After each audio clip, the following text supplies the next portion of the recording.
Welcome back to Wake Up with Cheddar. Back to school might look a little different this year.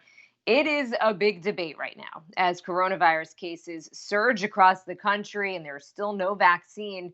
Should students go back to school for in person learning in the fall? Well, the American Academy of Pediatrics says yes, arguing that the mental and emotional damage of kids staying out of school is worse than the risk of getting coronavirus.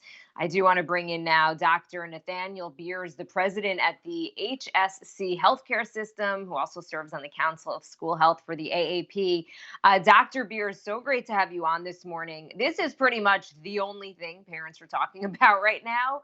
So, why is the AAP recommending that kids go back for in person learning in the fall?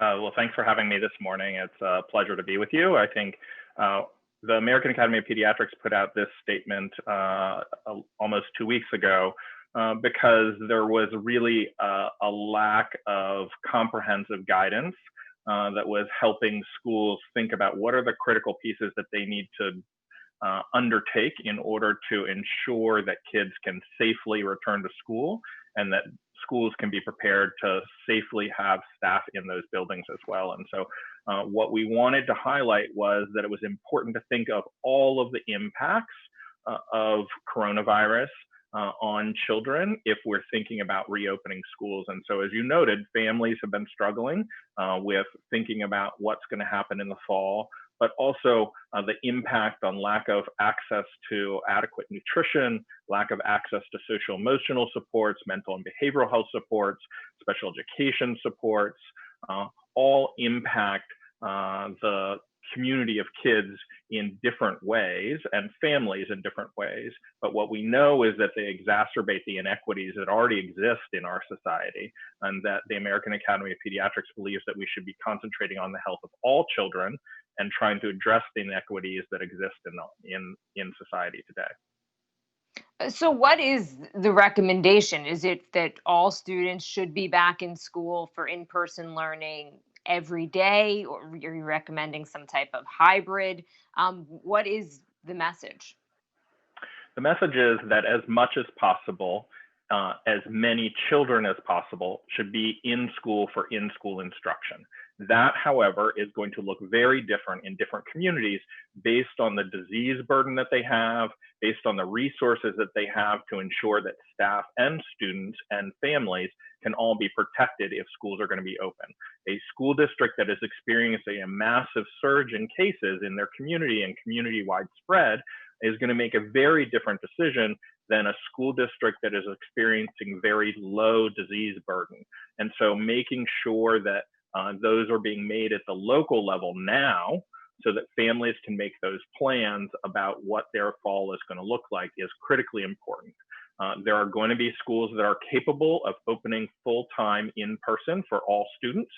There are going to be schools that make a decision that virtual learning needs to be part of that, and that some kids can be in person and some will be virtual, and that there may be some days that they are and some days that they aren't.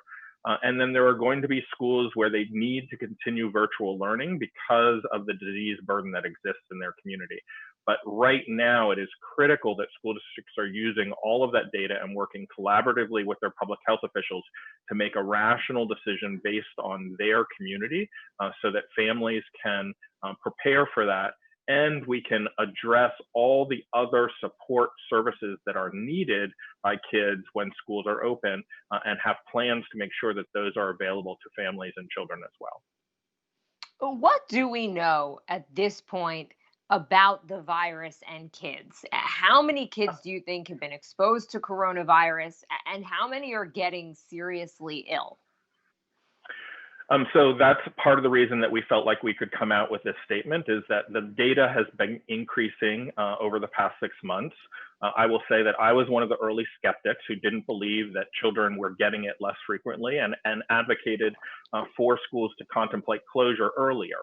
But as we know more information and we gather more information about the spread of the coronavirus and the impact on children, what we know is that children are less likely to get the disease. They are less likely to spread the disease to others, so that children are less likely to give it to other kids and other adults. and they are less likely to have complications from the disease. Even when you talk about this multi-system inflammatory syndrome, you still have fewer kids who have serious impact of coronavirus compared to adult populations. With all of those in the calculus of what's the risk, the AAP felt that it was safe to make a recommendation that we should be striving to open schools as a first priority, as opposed to other entities that have been able to open and may have put us all at higher risk. Given that, and just given what you're talking about in terms of the health risks, I know there's a lot of parents, including myself, who wonder about things like play dates, because forgetting school, it's just this socialization aspect of it.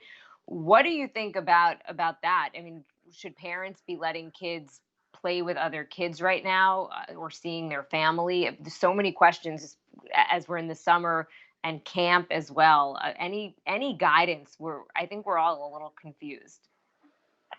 Yes, so tons of confusion for our family as well, right? We have two children as well. And so thinking through all these decisions has been a challenge for everybody. I will say that there's a couple things for families to think about. First is, what are the underlying conditions that your child or you in your family may have that may put you at higher risk for complications from COVID? Those are important to take into account as you think about sort of what's right for you and your family. Certainly, as we think about camps and we think about play dates during this summer and we think about return to school, outdoor is better than indoor. We know that the way this virus is being spread, that the longer you are inside in poor ventilation, the higher likelihood you are to create an exposure that will put you at higher risk for getting the virus. And so certainly if families feel like their children need an opportunity to be with other kids, finding ways to do that outdoors, finding ways to do that with masks if possible, finding ways to do that with social distancing if masks are not possible, are all part of thinking about how do you re-enter into the space that allows your child to be a child. And so every family needs to figure out what's that risk calculus that they feel confident and comfortable in.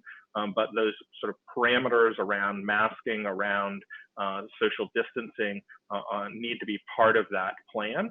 And then having a frank and honest conversation about how the family who you are arranging a play date with, or how the camp that you are going to is managing to reduce risk, so that you as a parent know what risk you are taking on and can feel confident and comfortable in that risk for you and for your child. All right. Also important, Dr. Nathaniel Beers, president at the HSC Health Care System. Great to have you on this morning. Really appreciate it.